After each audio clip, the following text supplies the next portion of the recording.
จึงพาพระอภัยมณีและสิสมุทรหนีนางยักษ์พุ่งตรงไปยังเกาะแก้มสะดานซึ่งมีพระโยคีผู้วิเศษพำนักอยู่นางผีเสื้อสมุทรกลับมาถึงถ้ำรู้เรื่องเข้าก็เกิดอาการบ้าคลั่งโมโหเป็นที่สุดจึงรีบตามพระอภัยมณีและสิสมุทรไปอย่างไม่รีรอด้วยความแค้นใจ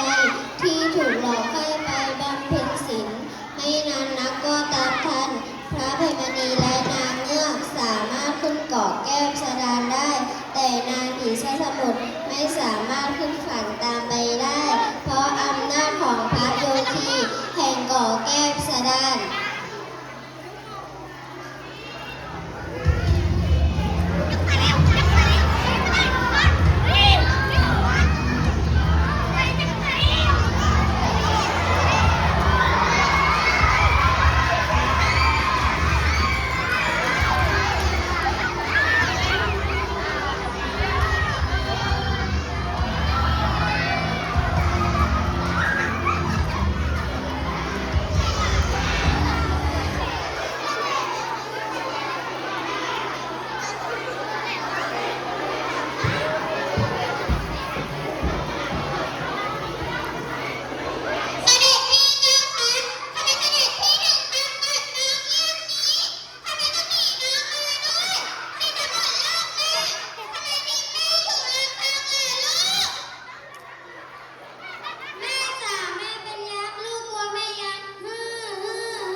เดี๋ยวเธอ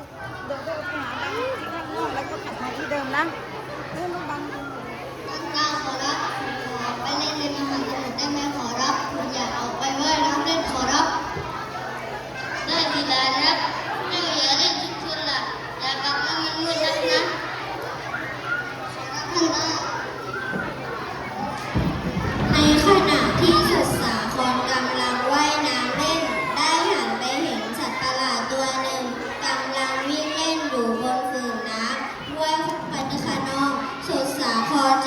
ไล่จับสัตว์ตัวนั้น แต่ก็จับไม่ได้สุดสาครจึงกลับไปยังเกาะแก้ว แล้วเล่าให้ท่านฤาษีฟัง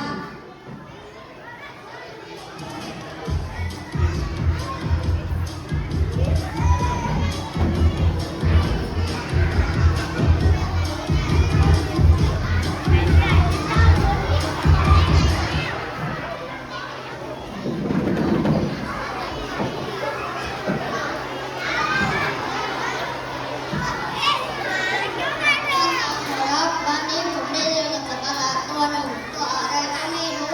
ตัวมันเป็นม้าหัวเป็นมังกรแต่มีหางเป็นเกล็ดมากขอรับน้ำตาขอทางคิดดีก่อนนะเฮ้ยนั่งสมาธิดูก่อนว่ามันคือตัวอะไรกันอ๋อเห็นละเจ้าม้าตัวนี้มันเก็บเรื่อยๆเลยล่ะมีเขี้ยวเป็นเบ็ดมีเกล็ดเป็นลิ้นมีลิ้นเป็นฟานมันเรียกว่าม้าลิ้นมังกรร้านคงอยากได้มันเป็นเพื่อนเล่นละสิใช่ขอรับท่านตาแต่ว่าเราจะจับม้าลิ้นมังกรอย่างไรดีขอรับของวิเศษเพื่อจับม้าลิ้นมังกรได้มันคือเชือกวิเศษท่านฤาษีจึงได้สอนการใช้เชือกวิเศษเพื่อไปจับม้านินมังกรเช้าวันรุ่งขึ้นสุดสาครได้ออกเดินทางไปในมหาสมุทรเพื่อไปจับม้านินมังกร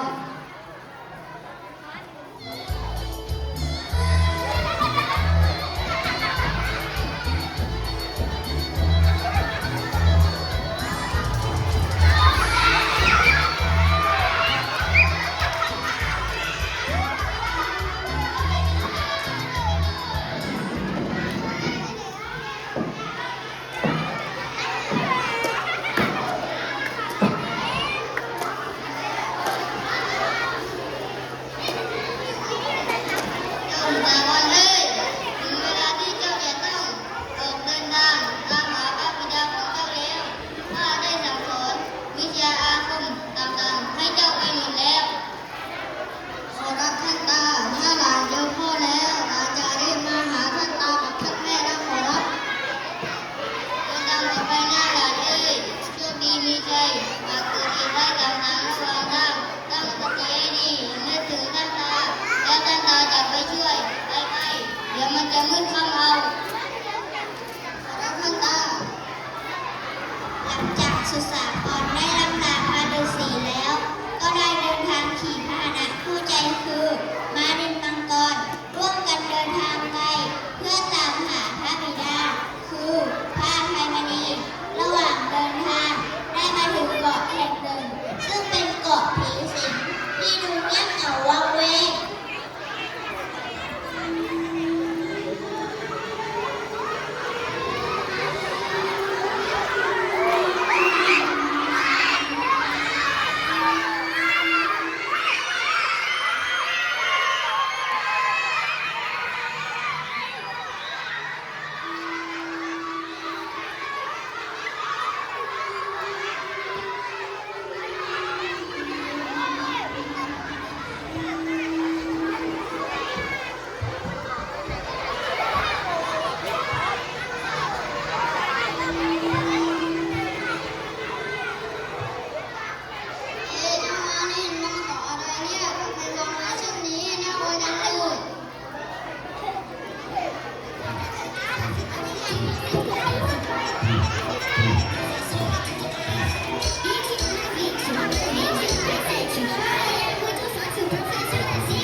พ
เปลือยดีใจมากที่สุดสาครตกเป็นเหยื่อพอมาถึงหน้าผาชีเปลือยและสุดสาครก็หยุดดู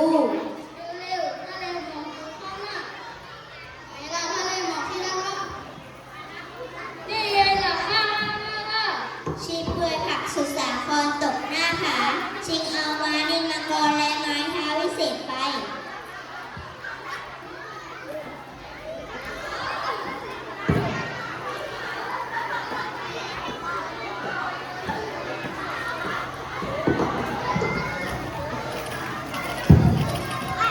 ท่านตา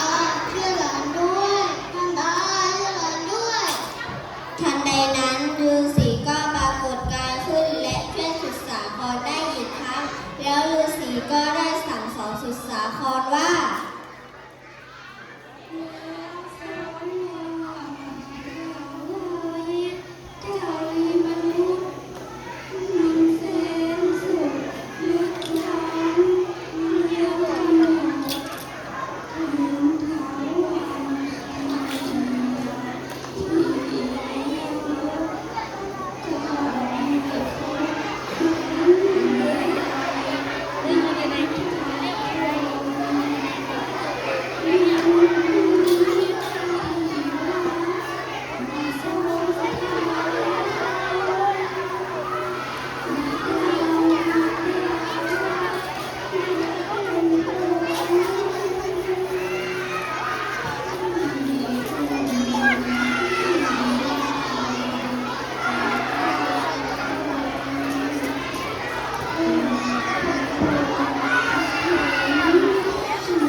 สุดสาครก็ได้เดินทางไปชิงเอามานินมังกรกับไม้เท้าวิเศษคือจากชีเปลือยที่เมืองกาลเวกนางกาลเวกรู้สึกถูกชะตากับสุดสาครและได้รับสุดสาครเป็นบุตรบุญธรรม